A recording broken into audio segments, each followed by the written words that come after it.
D'autres ont réussi avec peu de voix et beaucoup d'argent.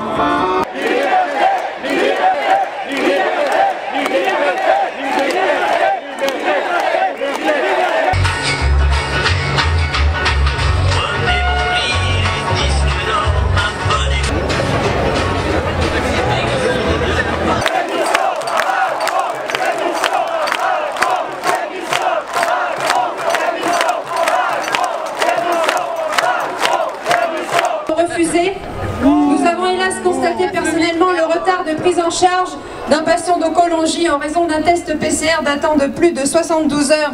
Cette loi infâme qui est une souillure sur notre drapeau national, qui est une tache sur notre histoire millénaire, qui est une honte pour la France, sachez que le monde nous regarde et que le monde ne comprendrait pas que le pays de la liberté tourne si violemment le dos à la liberté des hommes et des femmes et qu'il impose la tyrannie.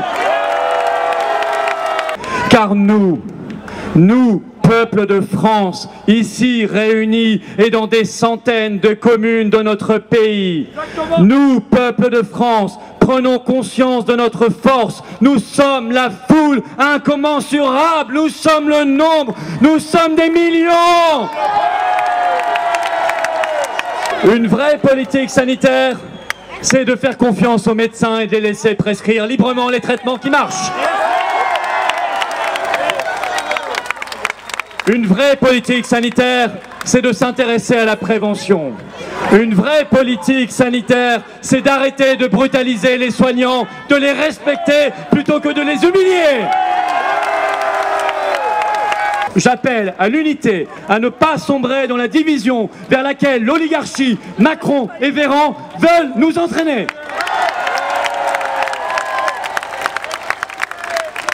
Renvoyez vos abonnements aux salles de sport, au cinéma, aux piscines, etc.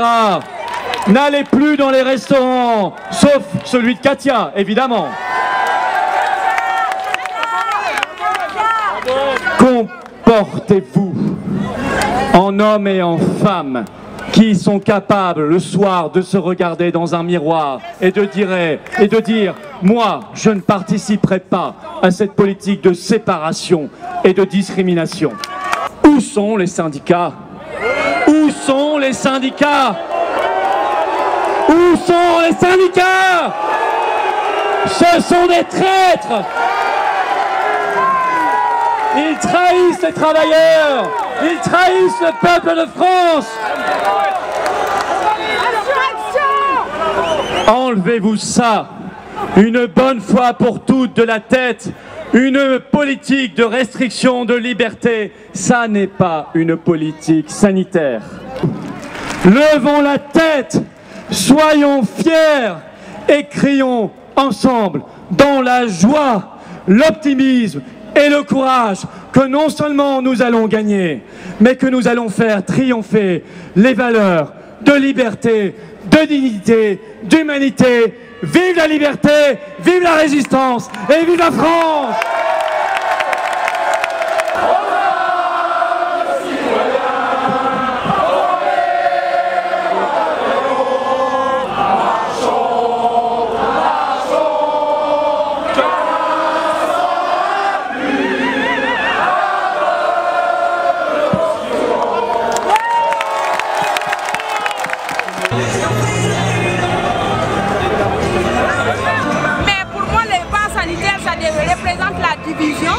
Ça représente la ségrégation, ça représente l'apartheid. Ceux qui ne veulent pas entendre, mais c'est ça, c'est ce que ça veut dire. Et tout à l'heure, j'ai une collègue qui vient de subir la même chose. Elle est allée dans un parc avec ses enfants. On lui a refusé l'accès parce qu'il paraît qu'elle représente un pass sanitaire. Incroyable.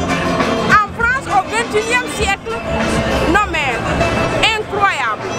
Philippot fait ses actions depuis quelques semaines. Et je l'ai suivi dès le départ. Je trouve qu'il faut le soutenir parce qu'il a été honnête tout au long de ces semaines. Il a été courageux, il a été solide, voilà. Monsieur Philippot, il a depuis pas mal de temps. Il travaille vraiment, il a fait le travail. il nous représente quoi. C'est pour ça que je suis là. Parce que j'ai l'impression que Philippot est le plus virulent contre le pass sanitaire, pour les libertés. Et voilà, c'est pour ça que j'ai une photo ici.